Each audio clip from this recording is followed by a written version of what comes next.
Bismillahirrahmanirrahim. Assalamu alaikum to our cherished viewers and welcome once again to Understanding Islam here on BEIN TV. Please don't forget to follow us. We are streaming live on Facebook and YouTube. Don't forget to follow us, leave your comments, and don't forget to share as well. So masukalo da kuma saulara ina muku marhaba zuwa ga shirin mu na Understanding Islam. Akan wanga shiri muke zuwa da malumma don a ilmantar da mu kuma a falkar da mu game da shanin addinin mu ba da bata lokaci ba za mu duba wata maudu'i mai matukan muhimmanci. So tare da ni a gidan da mu yi wanga maudu'i babban malami na mu tare da Sheikh Ustaz Mu'az Abdullahi Mu'az Agege. Insha Allah tare da shi za mu tattauna game da wanga maudu'i. So our dear viewers, I have in the house today one of our big sheikhs in the person of Sheikh Ustaz Mu'az Abdullahi Mu'az Agege, where we are going to discuss a very important topic which happens to be kinship in Islam. How do we maintain kinship in Islam? What does Islam say about kinship? With no waste of further time, Malam will take us through this topic inshallah. So masu kallo maudu'in da zamu duba yau ne shine game da zumunci. Me musulunci ya fadi game da zumunci? Shi musulunci ya hore mu da sada zumunta ko ko ya kamata mu yi da danji? Abin da musulunci nuna insha Allah ba da bata lokaci ba malamin mu Sheikh Ustaz Mu'az Abdullahi Mu'az zai tattauna da mu game da wanga maudu'i. Allah ya ba mu ji da riku. So ka amanta kamar da muka saba kira wanda ke da wani talla ko wani sponsorship da zai ba da shon ga sabida a ci gaba da zuwa da malumma don a ilmantar da mu a yi kokari a zo mana da shi insha Allah. Kuma ka amanta abin muna kan Facebook muna stream live sabida ku aiko tambayinku da kuma sakonninku. So ba da bata lokaci ba zan te wurin malam don in tambaye malam aka ce zumunci menene zumunci a cikin musulunci. Malam san da zuwa. أعوذ بالله من الشيطان الرجيم بسم الله الرحمن الرحيم الحمد لله رب العالمين والصلاة والسلام على أشرف المرسلين سيدنا محمد وعلى آله وأصحابه ومن والاهم بإحسان إلى يوم الدين القائل ومن كان يؤمن بالله واليوم الآخر فليصل رحمه صدق رسول الله صلى الله عليه وسلم. جماعة masu kallon mu wannan kafa mai dimbin albarka BEIN TV shi shugabanmu na wannan CEO na wannan kafa mai dimbin albarka, Allah saka mai da alkhairi, da shi da ma'aikatan da ke cikin Baina TV gaba daya, Allah biya su, Allah kuma ya saka musu da alkhairi. Haka kuma mai kula da ni a cikin wannan shiri ita ce sai da tana Ayisha, Allah saka mata da alkhairi, Allah ya biya. Jama'a, idan kuka ji tambaya da sai da Ayisha ta faɗi, kamar da ta faɗi muku dai suna na bai wofinta gare ku ba, Mu'azu Abdullahi Mu'az, shugaban makarantar Darul Qur'an daga Agege, Lagos, Nigeria. Tambayar da ta muna akan cewa menene zumunci.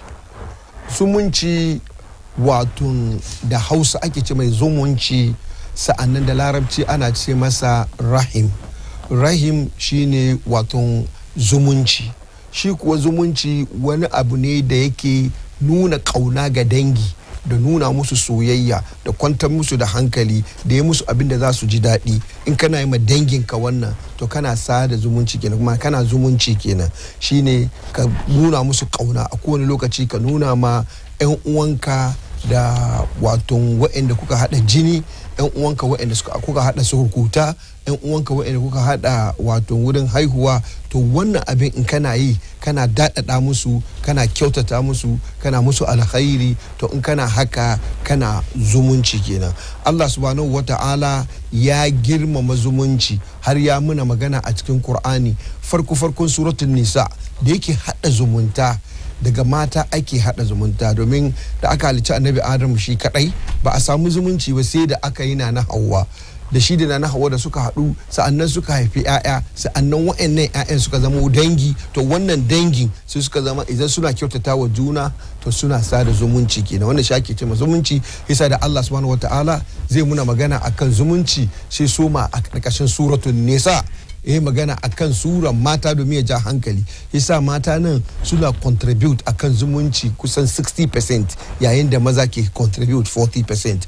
Allah shi kawo wannan sura, ya soma ya bude batun zumunci da shi. Shi Allah subhanahu wataala yana ce muna, ya ayyuhan nasu taqu rabbakumul ladhi خلقكم من نفس واحدة وخلق منها زوجها وبث منهما رجالا كثيرا ونساء واتقوا الله الذي تساءلون به والأرحام صدق الله العظيم. واتن ko da ke karshen ayan shine inna Allah kana alaikum raqiba, amma na fi son fitar da ainihin nuqtan wato point mu shine wattaqullaha alladhi tasaaluna bihi wal arham. Allah ya yi kira tun farko, ya ce ya ayyuhan nas. Nan Allah da zai maganan zumunci bai yi maganan muminai ba, bai ce ya ayyuhal ladzina amanu ba, sai hada mutane gaba daya, saboda kana aika samun mutumin da ba musulmi bane amma kun hada jini, domin ana magana ne na zumunci. Yasa Allah zai yi magana sai ce ya ayyuhan nas, ya kira mutane gaba daya, da musulmai da kafirai, sai ce ittaqu rabbakumul ladzi khalaqakum, ku ji tsoron ubangijin nan da ya halicce ku. Amma da zai halicce ku, halaqakum min nafsin wahida, ya halicce ku ne daga rai guda daya. Rai guda ɗayan ne shine annabi Adam. Yasa da kai musulmi da kai kafiri duka, inda kai dan Adam ne, yasa ake ce ma mutum dan Adam, saboda shine ainihin nafsin wahid din, shine rai daya din. Wato daga cikin shi kowa ya fito. Wa khalaqa minha zawjaha, kuma ya halicci matan shi daga gare shi, wato ya fitar da matan shi a jikin shi, shi ita ce na Hawwa. Wa batha minhuma rijalan kathiran wa nisa, Allah ce sai ya watsa mazaje da yawa da mataye da yawa, amma daga annabi Adamu da nana Hawwa. Ta ce kowa ya hada family daga nana annabi, duk dan Adam ya hada family daga annabi Adam da nana Hawwa. Sai Allah karshe ce wattaqullaha, ku ji tsoron Allah, allazi tasaaluna bihi, ko kuma tasaaluna bihi mun je kira'an warshi. Allazi tasaaluna bihi, wanda kuke in kuka tashi roƙon kuna cewa don Allah, in kuka tashi roƙon junanku kuna cewa don Allah kai mini kaza, tasaaluna bihi, kuna roƙon junanku da shi. Haka kuma wal arham, ku ji tsoron Allah wanda kuke kuma roƙon junanku da zumunci, don zumuncin da ke tsakanin mu imini kaza, don zumuncin da ke tsakanin mu imini kaza. To wannan nan Allah ya ja hankalin mu akan cewa mu sani cewa mu duka dan ƴaƴan Adam muna da zumunci na jini wanda ya haɗa mu. Shi sa wannan ayan ya soma da haka. Sannan Allah na so ya girmama mana girman zumunci, sai ce wannan Allah nan da kun tashi roƙo, kuke roƙo saboda shi, haka kuma kuna roƙo saboda zumuncin da ke tsakaninku. Isa zumunci shine kyautatawa juna da kuma yi ma juna alkhairi da yi ma juna abinda zai ba ku zaman lafiya da kai da jininka na kusa ko jininka na nisa. Allah. So basically, Malam said with a hadith of Prophet sallallahu alaihi wasallam that says, "Man kana yu'minu billahi wal yawmil akhir falyasil rahimahu." Whoever fears Allah Azza wa Jalla and the final day, then they should maintain what kinship. So Malam further went ahead to explain to us what kinship is at all in Islam. Malam says basically is showing mercy and compassion to your family, especially those you have blood relations with. You being kind to them and showing mercy to them shows you are trying to maintain what the kinship you have with them in Islam. And it says Allah Azza wa Jalla glorifies kinship a lot. Allah Azza wa Jalla glorifies it that there is even a verse in the Quran that speaks onto it. So Malam took us to Surah An-Nisa where he recited, where Allah Azza wa Jalla called onto people, where Allah said, Ya ayyuhan nasu taqu rabbakum, to the end of the verse. He says in this verse, Allah didn't say ayyuhal ladhina amanu, because you can be related by blood to someone who is not a believer. So it doesn't mean when only they are believers, that's when you should be nice or show mercy to them. You can be in a relation with someone by blood who is not a believer. So Allah called people in general, Ayuhan Nas, oh people, fear Allah, who have created you from Adam, and from Adam he created his wife Hawa, and also from both of them Allah has brought forth lots of men and women. So for you and I, for whether you are a Muslim or not, we are both from Hawa and Adam. So that's why Malam says kinship is not about a believer or not. So Allah called on to people or from whom he created lots of us. And Allah says, fear Allah, who you call upon whenever you are in need, or when you go to your brother to ask for something, you ask him, because of Allah, please do so and so for me. So Allah said we should try to maintain these relations that we have with our family members. Let's try to maintain this relation. So Malam says basically kinship in Islam is you showing mercy and compassion to those you are related to by blood. That's being your uncles, aunties. I know Malam would further throw more light on this matter. So with this being said, I want to find out from Malam, so how do we maintain kinship in Islam? So mungo de ma Sheikh Musa sai da wanga bayani da ya ba mu kaman mun gamsu da manan zumunci. To ya ake sada zumunci a musulunci? Zumun san menene zumunci? So ya za mu sada zumunci a musulunci Malam? Na'am. Sada zumunci kamar yadda na faɗi ba sai mutum ya zama musulmi ba. Inda jini ya haɗa ku shi kenan dole ne ka sada zumunci, kuma zumunci ba wani abu ne face kyautata ma duk wani wanda yake kun haɗa dangantaka, ko dangantaka na jini ko dangantaka na cewa ku duka babanku annabi Adamu ne. Shi sa annabi Muhammad sallallahu alaihi wasallam yana so ya nuna mana girman sada zumunci. Sada zumunci shine wato kakka raba kanka da mutanenka, kakka rank. Shi sa ake cewa sada zumunci, da larabci ana cewa silatul rahim. Sila na nufin sadarwa, ka join din abu da abu shine sila. Shi sa aka ce wani ya sadar da zumunci, mana ya join kanshi da dangantakan shi da mutanen shi domin su zauna lafiya. Isa sada zumunci shine join kai, ka hada kanka da ƴan uwanka domin ku zauna lafiya. To annabi Muhammad sallallahu alaihi wasallama ya ce man kana yu'minu billahi wal yawmil akhir falyasil rahimahu. Annabi yana son ya nuna muna girman sada zumunci, sai ce duk wanda ya kasance ya yi imani da Allah, ya san akwai Allah kuma yana bauta ma Allah, ya believe a cikin zuciyar shi cewa akwai Allah, wal yawmil akhir, kuma ya san cewa akwai wata rana zuwa da in an mutu za a tashi, shine ranar tashin alkiyama, kuma an tashi za a jejin shi. In dai ka yi imani da biyu din nan, to ka sada zumunci, ka yi kokari kai da mutanenka ku zauna lafiya, ka kyautata musu, ka yi musu abin da zai musu daɗi. In su suka munana maka, kai kaka ce za ka rama, a'a ka kyautata musu, ka yi musu abin alkhairi. Annabi Muhammad sallallahu alaihi wasallam wannan da na faɗi, wa man kana yu'minu billahi wal yawmil akhir falyasil rahimahu, riwayan Imam Bukhari kenan.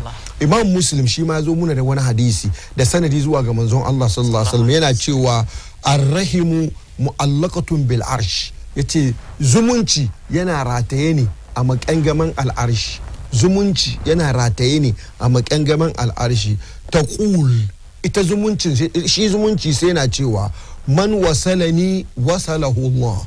Wanda ya sada ni to Allah ya sada shi da alkhairi. Mana wanda ya sada ni, mana wanda ke kyautata ma zumuncin shi, yana kyautata ma iyayen shi, yana kyautata ma babannin shi, yana kyautata ma rafanan shi ta wurin baba, yana kyautata ma rafanan shi da ƴan uwan shi ta wurin iyayen shi mata, yana kyautata ma yayannin shi, yana kyautata ma kannin shi, har ya kai yana kyautata ma makwautan shi, ko musulmai ne ko ba musulmai ba, har ya kai yana kyautata ma dan adam duka. To wanda iya sada wannan zumunci, annabi sai shi annabi sallallahu alaihi wasallam yana ce mana sai shi zumunci yana cewa man wasalani, wanda ya sada zumunci ya kyautata ma wa'annan da muka ambata, wasalahu Allah, Allah ya sada shi da alkhairi, mana Allah ya bashi aljanna kuma ya biya mai bukatun shi. In kana sada zumunci akwai samun lahira, sannan kuma a duniya Allah na saka ma da alkhairi. Mai sada zumunci in yana taimaka ma ƴan uwan shi, arzikin shi na karuwa ne. Mai sada zumunci in yana taimakawa, in yana kyautata musu, ran shi na karuwa ne. Allah na kara ma mai sada zumunci wato tsawon rai. To wa man qata'ani, shi zumunci yana cewa wa man qata'ani, wanda ya yanke ni, inji manzon Allah yake faɗi, zumunci na cewa wa man qata'ani, wanda ya yanke ni, wato wanda ya raba tsakanin shi da dangin shi, ya ki taimaka musu, ya fishi da su, ya ta faɗa da su, qata'ahu Allah, Allah ya yanke mishi don alkhairi, wato don alkhairi ba zai samu ba. Hisa mutum yana iya yana tare da ƴan uwan shi, yana tare da dangin shi, ya ga bai samun kuɗi, ya ga yana aiki hasara yake yi, to ya kula da zumuncinsa. Sada zumuncinka na sadar da kai zuwa ga dukkanin alkhairi. Yanke zumunci yana yanke maka dukkanin alkhairi. Okay, so we went to find out from Malam, how do we maintain kinship in Islam? So Malam says, as the verse said earlier, that is for everyone, not for just Muslims.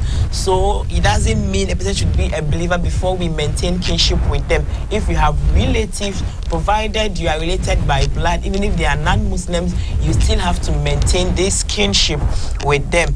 Then again, Malam says, the word kinship in Islam is what? Rahim. Basilatu Rahim is maintaining kinship. So this tells us how great this matter is. That's why Prophet ﷺ said in the hadith that whoever believes in Allah Azza wa Jalla and the last day, that means you believe in Allah and you know you one day definitely die and go back to Allah. فَلْيَصِلْ رَحِمَهُ, let him maintain kinship. This tells you how big the matter is. So Prophet ﷺ says, if you indeed believe in Allah and the final day you know you're meeting with Allah, then maintain kinship with your brothers and sisters, even if they are non-Muslims or not. As far as you are related by blood, try as much as possible to maintain the kinship. Malam says your uncles, siblings from your parents, both sides, whether your father's siblings, your mother's siblings, your cousin, your sisters, these are your kinsmen with whom you have to maintain kinship. Malam also says, there's a hadith that says kinship is tied to the throne of Allah Azza wa Jalla. So the kinship always says that whoever maintains me, may Allah Azza wa Jalla grant them goodness, that is heaven. So kinship calls that whoever maintains me, may Allah grant them what? Goodness. That means may Allah Azza wa Jalla grant them heaven. Malam always says kinship helps to increase one's wealth. When one tries to maintain kinship with their kinsmen, Allah Azza wa Jalla increase them in wealth. Then again, they also have increments in their lifespan. When one maintains kinship, Allah Azza wa Jalla increases their lifespan. Then again, kinship also says whoever breaks me or whoever separates with me, may Allah Azza wa Jalla also what? Separates from them. So you can see that things are not moving on well with you and whatsoever. Come back and see, how are you with your kinsmen? How do you relate to your uncles, your aunties, your siblings, your cousins? How do you relate with them? If there is any drawback, then you try to what? Correct, so that Allah Azza wa Jalla would be pleased with you. So Malam mun gode sosai da waɗanga bayanan da aka yi mana.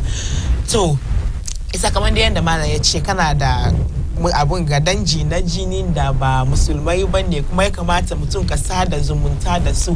So da ce me shi ya zo neman abu, kasan dai yanayin addini mu ya bambanta haka.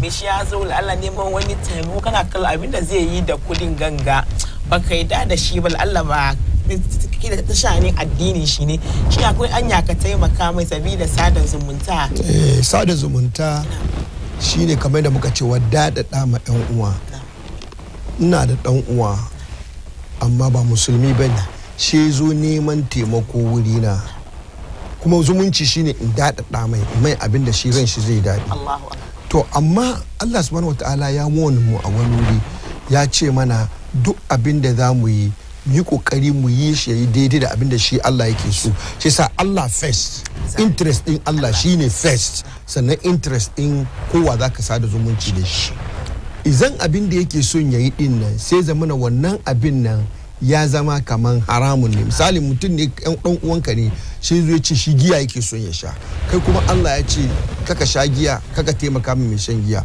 to nan kana da daman ka gaya mai cewa wani ba zai yi in baka kuɗin giya ba in dai wani abu ne in abinci ne na baka in wurin kwanciya ne na baka in rigar sawa ne na baka amma giya ubangiji na ya haramta ne shi sa ban yi ba irin wannan shine irin abin da annabi Ibrahim ya fada ciki lokacin da yake tare da baban shi Azara baban shi yana bautan gunki baban shi Azara kenan yana bautan gunki to wurin bautan gunkin nan baban shi Azara yakan dora ma annabi Ibrahim na yaro sai ce annabi Ibrahim je sayar annabi Ibrahim kuma yana ganin in yayi bai yi ba ya saba ma baban shi kuma an ce Allah ya ce sada zumunci kuma in yayi haramu to me yake yi sai karbi yana karban kayan saboda bai da yanda zai yi amma ya je wurin sayarwa sai yana cewa wa zai sai abin da bai mai amfani kaga ya tafi aikin baban shi amma kuma ya faɗi ma mutane gaskiya abin nan bai da amfani ka gane ya kuma ba Allah haƙin shi to shi yasa anan ga ake nuna mana cewa idan mutum ya zo ya ce yana nema in ka iya ka faɗi mai gaskiya wani giya ban iya sai ma giya ko kuma zai wani abin da yake haramu ban iya sai ma abu na haramu amma duk wani abin da kake so in dai na halal ne wanda Allah na ya ce yi amma ba da faɗa ba kuma kana mai cikin kwanciyar hankali magana mai kyau saboda annabi Muhammad sallallahu alaihi wasallam yana ga masa sayyidina Aisha yana cewa inna rifqa lam yakun fi shay'in qattun illa zanahu wa lam yunzi min shay'in qattun illa shanahu tausasawa wurin magana bai taba kasancewa cikin abu ba face ya bada abin yayi kyau bai taba fita cikin abu ba face ya lalata abu yau zaka ga mutane ana cikin zumunci amma sai a ta faɗa su dewa iya magana impression inda suke magana da an uwansu shi ke sa wani ya provoke ya ji haushi sai ga an samu abin nan Allah ya samu dace amin malam ban abin gaba akwai wani scenario da mai kama da irin na annabi Ibrahim ga kenan gida ne da ba musulmai bane shi a ce samari ya tashi gidan ya musulmi ne kila ya gini da uwayen shi da dan wayen shi na cikin gidan shi uwan suka yi kaman giya da muso ma sayarwa to shi ko shi ke da gidan wasu ce kaman san bai aminci ka kawo da shi uwa aka cire shi aka duba ka zo ka ce ke baka yadda a yi sar da giya a gidanka kuma tun ke da ummanka ne kai ta ce kamar da shi ita ta ciyar da ka isa ya za ka yi shi ka yi hakuri ka bata yi ba za ka tabbata ka bita a hankali da magana mai taushi har ka convince ɗinta ka nuna mata kun duba ni da kayan giya amma yanzu na zo na gane cewa abinda kuka yi din nan ba daidai ba ne ba zan yadda ku in kun je ku kama wani wuri ku yi ba komi amma in ya kai ba yanda za ka yi ya zama larura saboda nan mu addinin mu yana ba mu ad-daruratu tabihul mahzurat lokacin da abin ya kai inda ya kai kaga ba yanda za a yi ko zai kai ga halaka ko wani abu sai ka kyale shi amma cikin zuciyarka ka san kana kin wannan dama annabi Muhammad sallallahu alaihi wasallam ya ce muna yana ce muna man ra'a minkum munkaran falyughayyirhu bi yadihi fa in lam yastati fa bi lisanihi wa in lam yastati fa bi qalbihi to shi ka shiga da ukun nan shi ka ki abin da zuciyanka saboda azama amma in ka iya ka san da zaka faɗi musu shi yafi Allah ya sa mu dace amin mun gode malam sosai so basically I went to find out from malam we should maintain our kinship with our relatives even if they are non-Muslims. So I asked one of us, when you have a relative who is a non-Muslim who comes to you seeking for help and you know where they are going to put this help into is somewhere that is likely to be haram or it's haram, do you still go ahead to help them? Malam says, though we are to maintain kinship, but know that Islam first or Allah first. So let them know so and so is not good. That's why I cannot help you in this regard. So Malam gave a scenario of Anabi Ibrahim with his father when the father wanted him to go and sell their gods they made by themselves. He knows he has to maintain kinship and obey his father, and he also knows what he's going to sell is haram. haram. So what did he do? Fine, he obeyed his father by carrying the items, but while he said, he tells them who would buy what would not benefit them. So he has tried to kill, how do we say it, two birds with one stone. So you see, that's what Abraham did. So I also asked Mala, if you have a family who wants to do something that is haram in the house, once they try as much as possible, convince them. It's not a matter of fight or screaming. Try to convince them, lure them not to. If they can go somewhere else and do it, it's fine. But if you have tried all means and it proves futile, Malam quoted that says, something that is going on and you think is wrong, try to correct with your hand. But if you are not able, you can speak up. If you speak and it doesn't work, then you should hate that thing as much as possible in your heart, because you have tried to change it, but there is no way out. So you should hate the thing. But if you are able to speak up, that is better for you. May Allah grant us understanding. So Mala has spoken a lot about what kinship is, how to maintain it. Now let's go and look at the importance, or what does one gain from maintaining kinship. So Mala, we magana about zumunci da kuma ya ake sada zumunci. So menene falalan sada zumunci? Suna cewa la khilaf anna silatar rahimi wajibatun fil jumla. Sun ce babu sabani a wurin malumma cewa sada zumunci wajibi ne. Abinda yake wajibi wato compulsory, dole ne. Wa qati'atuha ma'siyatun kabira, kuma cewa yanke zumunci babban sabo ne. Idan mutum yana yanke zumunci yayi babban sabo. Wal arham humul aqarib min al ikhwati wal akhwat. Kamar yadda muka sani kuma su zumunci waɗanda ake cewa sada zumunci su ne waɗanda yake makusantan mutum, ƴan uwan shi maza da ƴan uwan shi mata. Wa man yartabituna bil insan binisbat, da kuma waɗanda duk suka haɗu da mutum, suka haɗa zumunci da mutum, kaman kakanni maza, kakanni mata, da kuma babbanni da kuma ƴan uwa, duk waɗannan su ake cewa wato waɗanda ake zumunci da su. To waɗannan kyautata musu yana da falala, domin kyautata musu wajibi ne. Kyauta musu wajibi ne. Shi yasa ga manzon Allah sallallahu alaihi wasallam a cikin wani riwaya na Imam Buhari yana cewa laysa alwasil bil mukafi walakin alwasil allazi idza qata'at rahimahu wasalaha. Wato dan tsananin falalan wato sada zumunci shi wato manzon Allah sallallahu alaihi wasallam yana nuna mana laysa alwasil bil mukafi, wato ba mai sada zumunci shine wanda in ka sada zumunci da shi zai bi ka ba shi ba nan ya tsaya ba. Wato nan annabi na nuna mana sada zumunci bai tsaya kawai ina zuwa wurin ka, ina zuwa wurin dangi na, suna zuwa wurina, wannan mukafa'a kuke yi, wato kuna biyan juna bashi ne. Annabi ya ce sada zumunci shi walakin alwasul allazi idza quti'at rahimahu wasalaha. Wanda ke sada zumunci na gaskiya shine wanda ba a zuwa ziyaran shi yana zuwa ziyara. Wato wannan babban lada ne, babban fala'i. Zamana mutanen ka ba su zuwa gaida kai, amma kai kana bin su kana gaida su. Wannan babban lada ne sosai. Duk da in kuna yi wa juna lada ne, ina zuwa kana samun lada, kana zuwa, amma kada ka ce don ba ka zuwa kai ba za ka je ba. A'a, annabi ya ce wanda ma ba a zuwa shi yake zuwa, wannan ladan shi ya fi ma cika, shine ma mai sada zumunci sosai. Shi sa falalan sada zumunci yana da ƙarfi a cikin addinin musulunci, yana kai mutum matsayin da zai samu wato matsayi da martaba mai girma a wurin Allah subhanahu wata'ala, wanda ba a son musulmi yayi wasa da shi.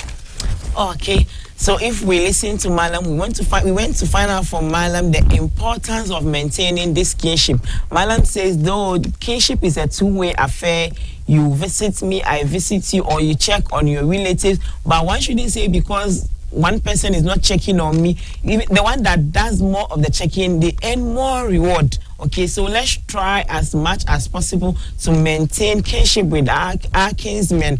Okay, Madam says it has a great reward that one wouldn't want to miss at all. Moreover, we are in this era that you don't have to even get up and walk or board a vehicle, just a phone call to check on what's your kinsmen. You see, now we have phone calls, we have social media, we can be on them for hours. We can spend some time to just check on them. Our uncles, our aunties, our grandparents, our cousins, has it. By so doing, we are trying to maintain the kinship between us, and we are going to gain a great reward, inshallah. Now that we have looked at its importance, let's find out the consequences as well.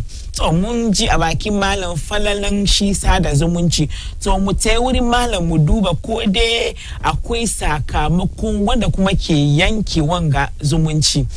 Na malam mu koma zuwa ga Qur'ani. Allah a cikin suratu Muhammad sallallahu alaihi wasallam aya ta 22 zuwa aya ta 23 Allah yayi magana ya ce fa hal asaitum in tawallaitum an tufsidu fil ardi wa tuqatti'u arhamakum ulaika alladhina la'anahumullahu fa asammahum wa a'ama absarahum sadaqallahu alazim. Allah subhanahu wa ta'ala ya ba mu wani sosai wurin yanke zumunci. Allah ce fa hal asaitum, shin za ku iya kai kawo a cikin in tawallaitum, kuka juya ma juna baya, an tufsidu fil ard, ku zama kun yi banna akan ban kasa. Ka duba nan Allah zai muna maganar yanke zumunci sai siffata shi da banna akan ban kasa. Ma'ana kaman yanke zumunci wani corruption ne, domin banna akan ban kasa na nufin corruption. Kisa in kana da dangi, kana da yan uwa, kana yanke zumunci da su, kaman wani corruption ne mai girma kake yi a addini. Shine Allah ce wa tuqatti'u arhamakum, ya zamanto me kun yanke zumuncin su. Shi sa Allah sai ba da wani ya ce duk mai yanke zumunci ula'ika allazina la'anahumullah, wa'anda suke yanke zumunci su ne wa'anda Allah ya tsine musu. Ma'anan tsinuwa, Allah ya nisantar da shi daga rahaman ka. Yau mutane da yawa zaka gan su a cikin family, musamman ma an ka shigo zangonnan mu, za ka shiga gida wani lokacin ka ji kunya, kaga kanwan uwa da uwa suna gaba, kaga baba da kanin shi suna gaba, kaga ɗa da kanin baban shi suna gaba. Wannan yana daga cikin abin da ke kawo muna talauci a cikin gidajenmu, a cikin zangonnan mu, saboda Allah ya tsine ma mai yin wannan. Allah ya faɗi muna cikin suratul ulaika allazina la'anahumullah, wa'annan su ne wa'anda Allah ya nisantar da su daga rahamansa. Idan Allah ya nisantar da bawa daga rahamansa, arzikinsa bai samun kanshi, ko yana neman kuɗi yana samu sai ga bai ganin kan kuɗin nan. Shi sa ka kai wasa ka yi gaba da familinka, ka kai wasa ka yi gaba da iyayenka, ka kai wasa da ka yi gaba da duk wani wanda yake zumunci ya haɗa ku, kai hatta makwabcinka ka kai wasa ka yi gaba da shi. Ka rinka haƙuri in sun ma wani abu, in ka iya in musu magana, in baka iyawa ka kyale su, ka yafe musu, domin ka buɗe ma kanka wato kofa na rahama, na samun rahamin ubangiji. Kuma gashi in kai haka ka yanke zumunci, Allah yana tsinuwa. Yau talauci da yawa wurare da yawa, abin da ya kawo kenan. Ga family ana gida guda ko kuma dangi ne guda, amma wannan yana juya ma wannan baya, wannan yana juya ma wannan baya, ba a samun abin nan. Dole ne a yi haƙuri da juna, mu rinka haƙuri da juna, mu rinka yafiya ma juna, saboda yafiyan mu ma juna zai kama mu arziki. Kai da ka yafin nan arziki ne zaka ja ma kanka, saboda ka fita daga tsinuwan Allah da ya ce ulaika allazina la'anallahu fa asammahum. Allah kuma yace me shi Allah zai kurumtar da shi gobe kiyama. Gobe kiyama za ga ana magana baka ji, wa a'ama absaruhum, kuma Allah zai makantar da su gobe kiyama baka gani. wa man a'rada an zikri fa inna lahu ma'ishatan danka wa nahshuruhu yawm al-qiyamati a'ma. قال رب لما حشرتني أعمى وقد كنت بصيرا قال كذلك أتتك آياتنا فنسيتها وكذلك اليوم تنسى صدق الله العظيم. Allah ya nuna mana akwai wanda za ta rasu gobe kiyama ba sa gani, suna cewa Allah me yasa ka bari ba ma gani. Tun duniya sun riga sun makantar da kansu, daga cikin waɗanda suka makantar da su kansu su ne waɗanda suka yanke zumunci. Sannan akwai sirri ɗaya, in kaga ƴaƴanka kana ana koya musu karatu ba sa ganewa, check kanka ya zumuncinka da ƴan uwa. Saboda me Allah ce fa asammahum wa a'ma absaruhum, yana bari yaro bai lura, kai kanka baka lura, baka gane abu, kai kanka imanin ka bai yin karfi. Rashin sada zumunci yana lalata imani, rashin sada zumunci yana sa mutum ya nisanci ubangiji, rashin sada zumunci yana kawo talauci, rashin sada zumunci yana kawo zukanci. Kaga kai da ƴaƴanka ba ku gane karatu. Isa muna son mu gane karatu, mu fahimci abubuwa, arzikin mu yayi yawa, mu rinka sada zumunci. These are 10 warnings from the Quran. Before we try to explain what Malam said, please let's not forget, follow our Facebook page and leave in your comments and share as well. Our telephone lines are open as well. You can call us on 0555 798020 or 0596 318624. Let me take it again, 0555 798020 or 0596 318624. Please, when you call in, don't forget to lower the volume of your TV set so that we can hear you. So, Masuka Logawani move for the Abundamala, for the Aturan Chide, Kamantamuna stream live, can Facebook, Ayakuri Ati, Abandamana Sakori, Kuma Ashela, Alawanese do Karatu, our Kuma phone lines in Kenamuka Bude, WhatsApp line, Kuma Nando Turo, Sakoninku, Isagamasukira, number being 0555 798020, Auku 0596 318624. I have Kuri Akakira, Aiko Kari Aragi Muri and TV, Akacheza Jim, can setting Kungabamu Jim calling Kwisa Yankuri, Aragi Muri and TV, Domusamu Jim, call Sinku. So basically, we went to find out from Malam what are the consequences. Okay, we have a caller now. Assalamu alaikum. Wa alaikum assalam wa rahmatullah. Yankuri wa ke magana? Yankuri Isa ke magana. To Yankuri Isa daga ina? Isa daga babana da. To Mala Isa mun gode. Yanku me tambayanka? Yankuri tambaya na an da kara mala bayani. Amin. Mun gode da bayani. To malam tambaya na kan batu zumunci mala ya da ayan Qur'ani har ya ce wa ayan Qur'ani yana sine mu mutum yana gudu kama yana gudu family sun. Na'am, yana yanke zumunci. Na'am. To malam tambaya na ni ba malamin bayani ba. Family ne kasan kama suna takin kama ba su soka. Okay. Har ya san kallon ba ne mu je har ma ka gane kama har je kana kusa da su ma bai ma bai. Na'am. Yanzu kana gudu. Na'am. Dole kiyayewa wannan kuma ya bayani ke. So Malam Isa Abafana, Malam ya ji tambayanka, insha Allah zai bada bayani. Mun gode sosai. Mun gode. Okay. Before any call comes in again, so if we have to find out from Malam the consequences of breaking ties in Islam. So Malam quoted a verse from Surah Muhammad where Allah Azza wa Jalla Allah has compared breaking of ties to like causing of destruction on earth. Allah says, can we withstand destruction on earth by breaking our ties, by breaking of family ties? And Malam says, Allah mentioned that Allah has cursed whoever breaks one's family ties, and they will come on judgment day, they will come blind and deaf as well. A man will say, why did Allah Azza wa Jalla wake me on judgment day blind, whereas I was not blind here on earth? Allah will say, yes,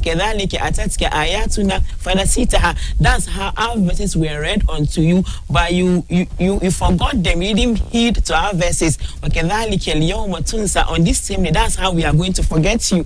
Though you were on earth, you could see and hear, but you would come in judgment today. I think we have another call. Naam, salaam alaikum. Hello, salaam alaikum. Salaam alaikum. Naam, wa alaikum assalam wa rahmatullah. Yanku me sunanki?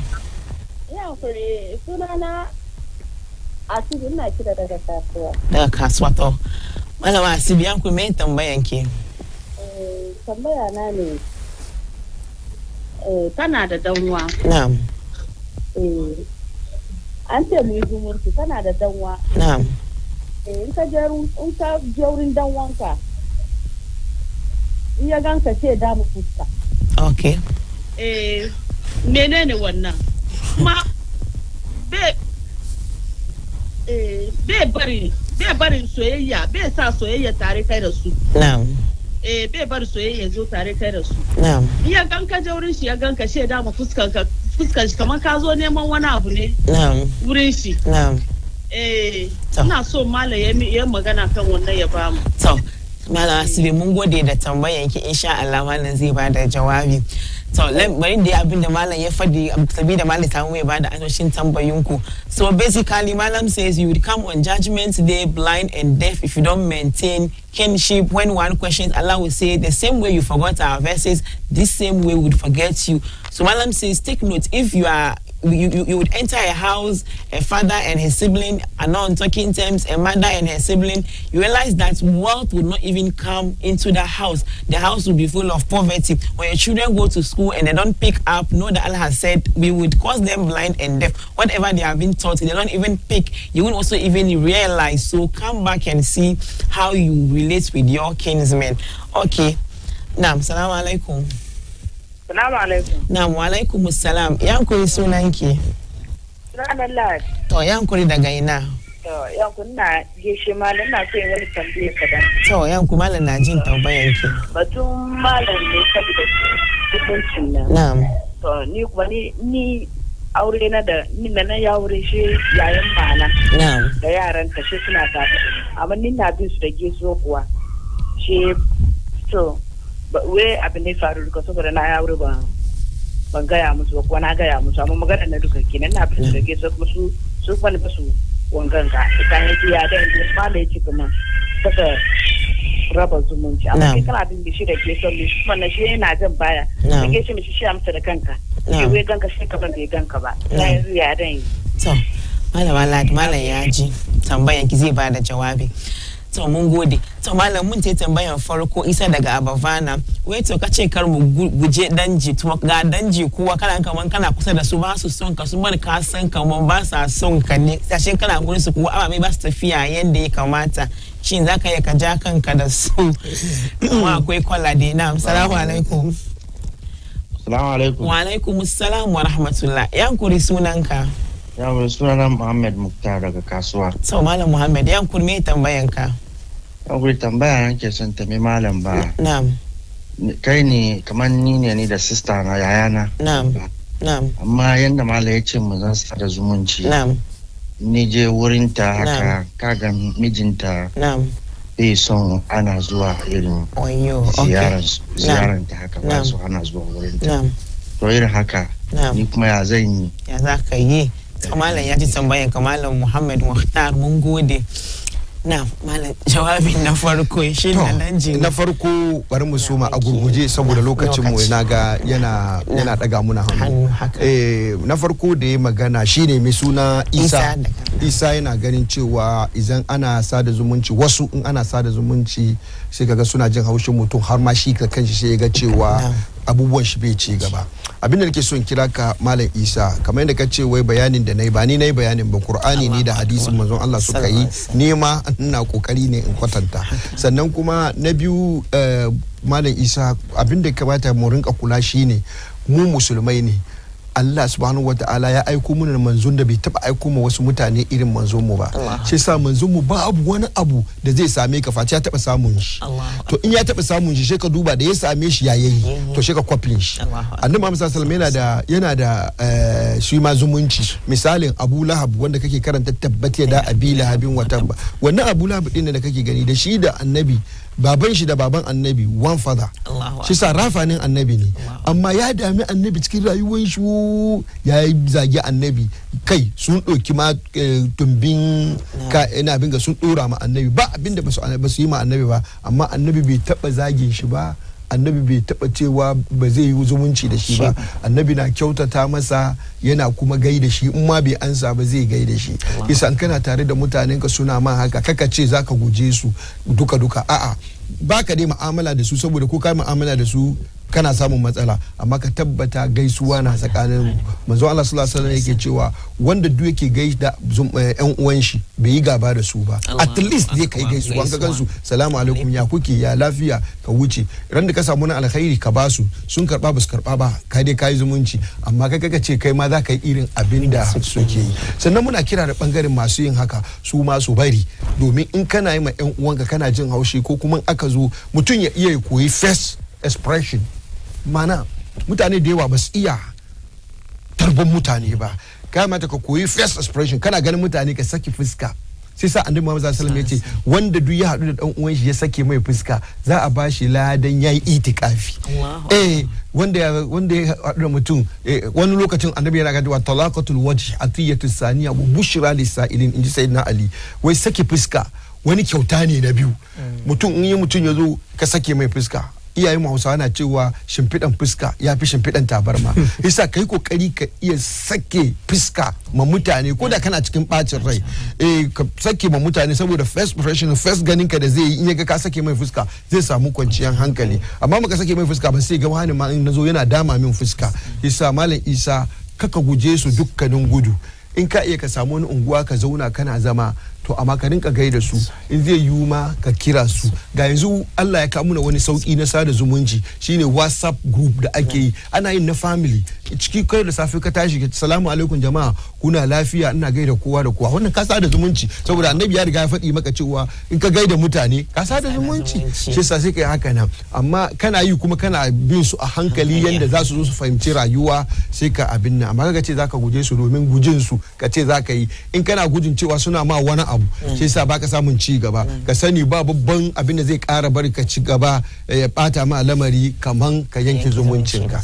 Yasa gwanda ka sada zumunci, ma suna ma ƙarshe abin zai lalace. Allah zai ga saboda kana sada zumunci ya bata wani asiri da suke yi ko wani kofe da suke yi, sai kaga ka samu abin da kake so. Allah ya samu dace. Amin amin. To ga Asibi daga kasuwa, ita ma tana da wani dan wanta ne in ta ce ziyaran shi duka fuskan mi cina da mini bai sake fuskan isa ya kenan kata bari ko call ta mai ko in ta ganshi ta kira shi salamu alaikum na kira ka din gaida kai, kuma bai dauka ta mai message saboda mun faɗi hadisin da ya wuce cewa annabi Muhammad sallallahu alaihi wasallam ya ce laysal silatir rahimi bil mukafa'a, ba mai sada zumunci shine wanda an sada zumunci shi zai rama ba, a'a amma mai sada zumunci shine wanda an yanke zumunci yake sayarwa. Yasa ita ana yanke mata zumuncin, yana ta rai yana komi ta kyale shi ta gaida shi ta mai abin nan domin bukatan ta biya. So ga ita ma Ladi wai ta yan waye umanta ne wai sabida an yi auren ta ba gaya musu kuma an gaya isa suna gaba da ta, isa ta bi su da gaisuwan wa ima amsa mata da kai ko ba tanka isa ya yi ta yi. Ta ci gaba da gaida su, amma in ta gaida su har ya wuce uku ta ga suna mata walakanci da zuciyarta bai dauka sai ta kyale su da niyyar ran da duk suka sauko za ta ci gaba. In ya wuce saboda annabi Muhammad sallallahu alaihi wasallam ya ce mana wanda ya gaida yan uwan shi so ɗaya so biyu so uku ba su ansawa, in yayi shiru bai da laifi. Amma kata ce ba za ta kara ba ko da sun gaida ita next time, ita ba ita kata ce haka nan ran da duk suka dawo ita ma ta join da su.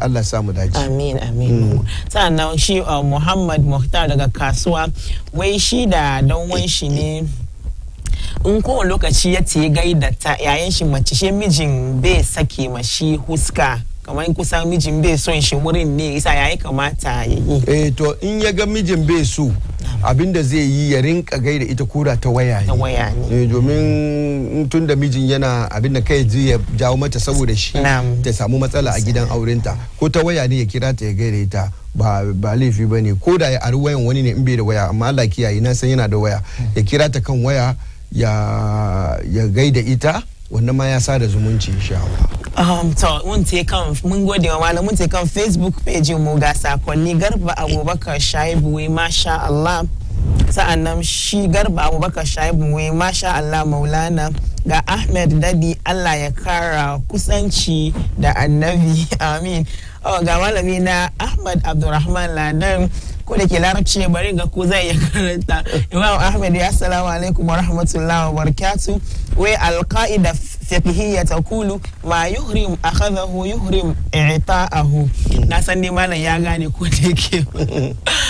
Okay, mun gode muku da sakonni Malam Ahmed, mun gode sosai da kada lokaci ka aika mana message, na gode sosai.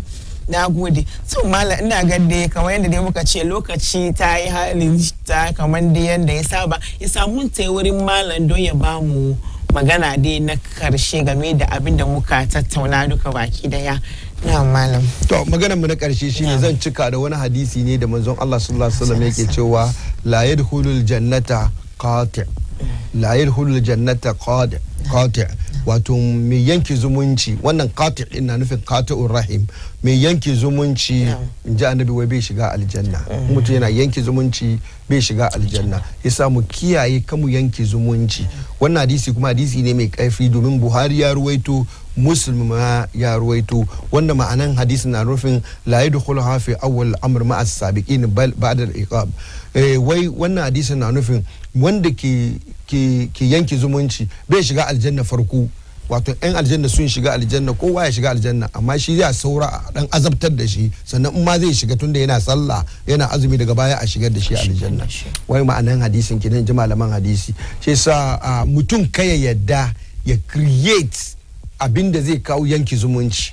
Misali na zo wurinka ka dama fuska kaga ka ji tsoro kaka dama fuska saboda dama fuskan ka zai iya bari ya zama wata fitina da ni zan ji wani abu a kaikayi a zuciyata har gobe in na ganka ba zan gaida kai ba in kai sanadiyyar ni gobe in ki gaida kai na kayi laifi kamar yadda ni kuma annabi yake bani hakuri ko an mini ni kuma ka in ce zan rama saboda at-taura ya siffata manzon Allah sallallahu alaihi wasallam yana cewa innahu laysa bifazzin wala ghalizin wala sakhabin wala yajzi bisayyi'ati sayyi'a walakinahu ya'fu wa yasfa cewa annabi Muhammad sallama bai da daga murya yana zagi bai da kakkausan magana sannan bai da taurin zuciya sannan annabi Muhammad sallama baya sakayyan mugunta da mugunta don an mai mugunta bai sakawa da mugunta isa malamin da ya aiko da hadisi shi ma'anan ma'ayin shi wanda ke maka wanda ya baka abu kai ma haramun ne ka